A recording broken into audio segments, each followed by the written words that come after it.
Hi, welcome to my channel. Nice to have you. I wanted to share a story today. About 2 years ago, April 12th of 2018, I was in a car accident that almost killed me. So, it was Thursday, April 12th, 2018. I was on my way to work Coachella. A friend of mine got me a job selling merch, so I was on my way there. Stopped for coffee. I was on the freeway. A car stopped really short in front of me. Bam. So I just remember waking up in my car, very disoriented. I could hear ringing. It was very much as it is in the movies. All groggy, just like waking up. My airbag had knocked me out. I went to move because my car had turned off, and that's when I noticed my arm. I had two severe lacerations in my left arm, and I was bleeding profusely. I was blacking out, but somehow I managed to gather the strength to pick up my phone from the passenger seat, call 911. They stayed on the phone with me until paramedics arrived. Time got really blurry in that span of time. I just remember at first screaming, gathering myself, taking like a deep breath, and trying to muster up the strength to stay awake because I was blacking out, which is a very scary feeling. It's similar to the feeling of like falling asleep, but it's like not a warm, inviting, pleasant feeling. It was just like straight up darkness, and I would wake back up. Darkness, wake back up. Paramedics got there, and they asked me if I could get out of the car or if I needed help, and I said I needed help. So they opened up the door for me, and they laid me down on the freeway. I was flat. I could kind of see like up above me, which was behind me in reality, and I could see there was a full-on fire engine turned sideways, not on its side, but sideways, blocking traffic. And I was just thinking like, oh my God, what actually happened, you know? They were trying to figure out why I was bleeding so much. One of the paramedics or one of the firemen, he's looking around in the car, and he picks up this little piece of metal, and I think it was the emblem from my steering wheel. What I didn't know about the car I had was that it had a defective airbag. So not only was the airbag more sensitive and prone to going off unnecessarily, but there was also the issue of the metal shrapnel that somehow flew into my arm and nowhere else. I started reading reports after the fact about this happening to other people, and a lot of people sadly don't survive. So I was always curious why it happened to hit my arm and nowhere else. I have some nerve damage in my left arm, so I can't feel anything like in my left forearm here in some spots. But other than that, I mean, you know, still rocking and rolling. There was also a lot of other interesting synchronicities about the whole event that transpired that really had an impact on me. The other person involved in the accident, his name was Jesus. I was in the hospital Thursday, April 12th, and also Friday the 13th. My middle name is Devin, but on my hospital bracelet, they wrote Divine. And my first nurse's name was Mercy. So I was like, well, Divine, Mercy, Jesus, Friday the 13th. Oh, oh. Anyway, my family, they didn't know exactly what happened to me. The police just called, I think it was my dad, and said that I was in a car accident, but they didn't say how bad it was or whatever. They just said what hospital I was in. It took them a little bit to find me because I think the hospital staff might have told them the wrong room at first or something to that effect. But that's what was going on for them while I was in surgery. They took me, they being the paramedics, took me to Harbor UCLA, which is a hospital where medical students practice as well. And right as we pull up, the paramedic says, hey, so when we get in there, there's going to be a lot of people in the room because they're students. So they wheel me into the hospital room, prep you for whatever the next step is, whether it be surgery or what have you. In my case, surgery. And they start cutting all my clothes off. So I'm butt naked, laying on this stretcher with my arm gauzed up and I'm bloody. And there's like 30-something medical students or something like that. So I'm probably in someone's Snapchat memories now.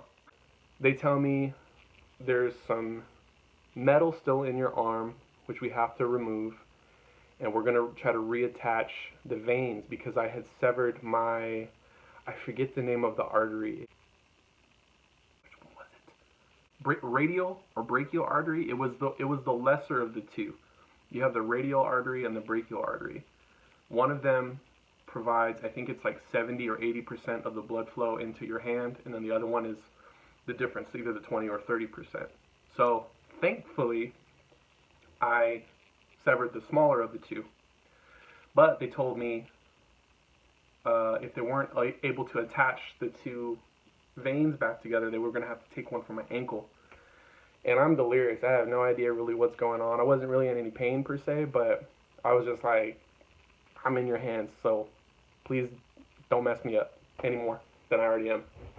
Fortunately, I did not damage any of my tendons, and there's a pretty gross picture of my busted up arm that I was able to take. You can actually see all the tendons.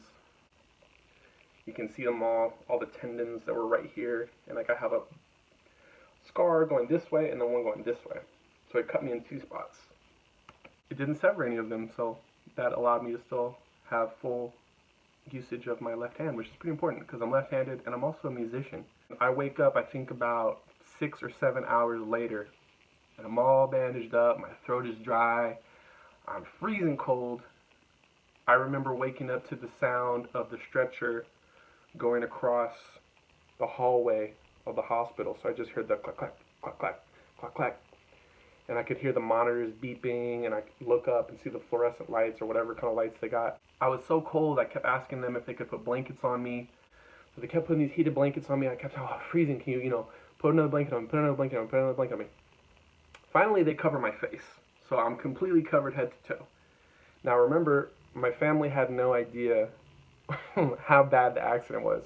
As they're wheeling me past my family, I'm completely covered head to toe in a blanket. The blanket was thin enough where I could see through it, and I just remember my sisters looking like, not knowing what happened to me. I moved the blanket, and I give them like the thumbs up or whatever. I think I did this. Idiot. That was when I started realizing the severity of what happened and how weird it all was. I remember before that, maybe about a year or two, I was in a very, very deep depression. And there were a lot of days where I felt like I want to die, just straight up. I didn't even feel sad. I just felt like, why keep going on? I didn't feel like anything was going to improve. I just kept thinking, if this is the best my life is going to be, then why bother? The accident, I would say, it was a gift. It was a gift. And I remember feeling that way when I woke up and I was fully coherent.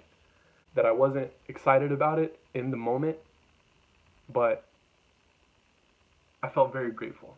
And I still feel very grateful. It shaped my life in so many ways. I was working for my dad at the time as an electrician.